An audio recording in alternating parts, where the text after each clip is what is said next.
America is facing an unprecedented crisis. A catastrophic mega heat wave, a heat dome of unimaginable intensity, has descended upon the American Southwest, shattering all previous records. In cities across Texas, California, Arizona, and Nevada, thermometers are screaming past 50 degrees Celsius. That's 122 degrees Fahrenheit. This isn't just a hot summer day. It's a full-blown atmospheric assault, an event that scientists have warned about for decades, now unfolding in real time before our very eyes.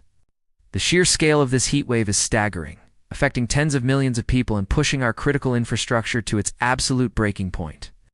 The first domino to fall was the power grid. As millions of air conditioners cranked up to their maximum settings all at the same time, the system simply couldn't handle the strain. It was a predictable failure, yet the consequences are devastating. One by one, substations began to fail, leading to a cascade of blackouts that have plunged entire cities into darkness. We're talking about millions of people.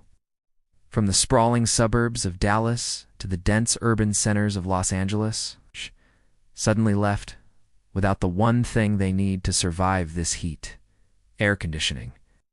The silence of a powerless home is now being filled with the dangerous, oppressive heat of the outdoors, turning apartments and houses into deadly ovens. Imagine the sheer panic. You're in your home, the temperature outside is 122 degrees, and suddenly, the fan stops spinning. The AC unit goes silent. Within minutes, the indoor temperature starts to climb. This is the reality for countless families right now. They're facing a life-threatening situation with no immediate escape. The very places that should be their refuge have become traps. Officials are sending out desperate pleas on emergency broadcast channels and social media. Conserve whatever power you have left on your devices, stay hydrated, and check on your neighbors, especially the elderly and those with young children. The human toll is already becoming painfully clear. Hospitals are completely overwhelmed. Emergency rooms are reporting a massive surge in patients suffering from heat stroke, heat exhaustion, and severe dehydration. Paramedics are working around the clock, responding to calls from people collapsing in their homes, on the streets, anywhere the heat can find them. We're rehearing tragic stories of elderly individuals found unconscious in their apartments and outdoor workers suffering from critical heat-related illnesses. Healthcare workers, already stretched thin, are describing scenes of chaos. With hallways lined with patients, waiting for treatment in facilities that are themselves struggling to stay cool. In response, major cities are scrambling to open 24/7 cooling centers.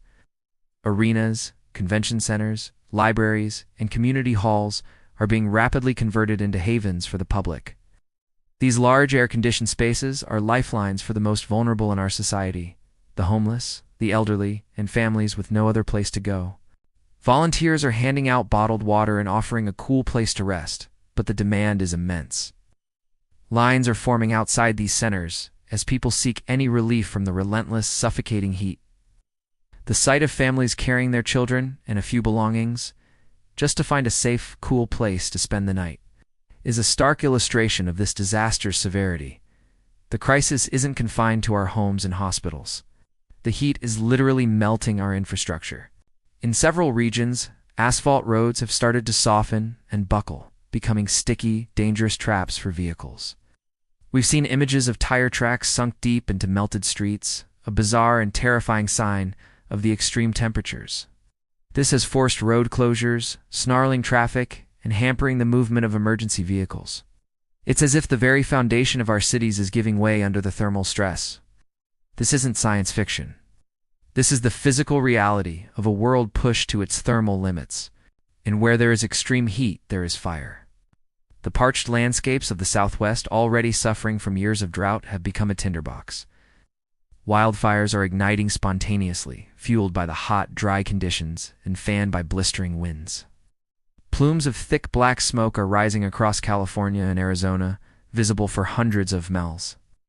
These fires are moving with terrifying speed, forcing entire communities to evacuate with little to no notice.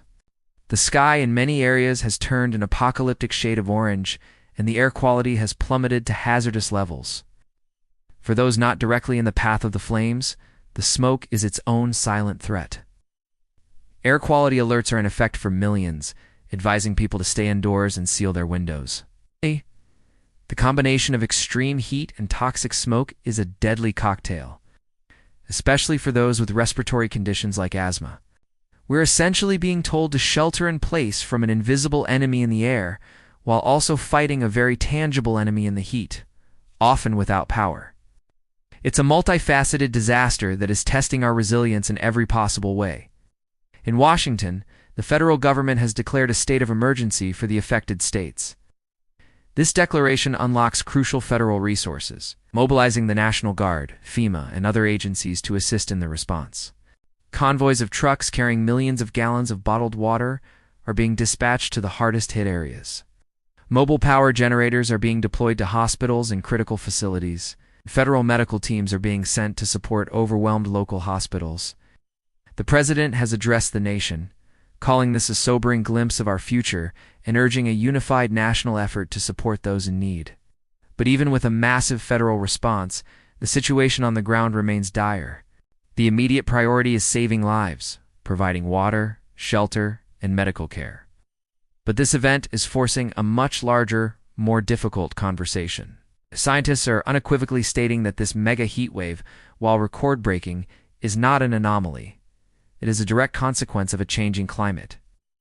They are warning that this is not the new normal, but rather the beginning of a trend toward even more frequent and intense heat events in the years to come. What we are experiencing now could become a regular summer occurrence. This is a wake-up call for the entire world.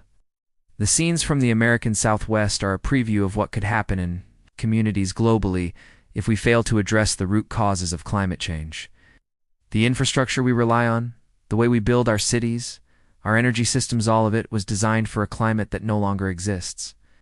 This disaster is exposing our vulnerabilities on a massive scale. It's forcing us to ask tough questions. Are our cities prepared for this future? Is our power grid resilient enough? And most importantly, what are we going to do to prevent this from getting even worse? As the sun sets each day, it offers little relief. Temperatures are remaining dangerously high even through the night, preventing our bodies and our infrastructure from recovering. The relentless nature of this heat is what makes it so lethal. The country watches, anxious and uncertain. The stories of resilience and community are inspiring neighbors, checking on each other. Volunteers working tirelessly, but they are set against a backdrop of immense suffering and a deep, unsettling fear of what comes next. This heat wave will eventually break, but the scars it leaves behind and the warnings it has delivered will remain. We are in uncharted territory, and the decisions we make in the coming days, weeks, and years will determine what our future looks like. Thank you for watching. This is a developing story, and we'll continue to bring you the latest updates. If you found this information valuable, please like this video and subscribe to our channel for more in-depth coverage. Stay safe, stay informed, and please check on those around you.